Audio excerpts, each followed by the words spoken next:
You ask Tiger to solve. This deals with linear equations with one unknown. The final result is y equals 33. Let's solve it step by step. Simplify the expression. Expand the parentheses. Simplify the arithmetic. Group all constants on the right side of the equation. Subtract 9 from both sides.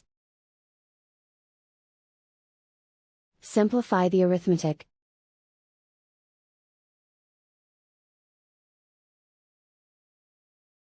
Isolate the y. Divide both sides by 3. Simplify the fraction. Find the greatest common factor of the numerator and denominator. Factor out and cancel the greatest common factor. And so the final result is y equals 33.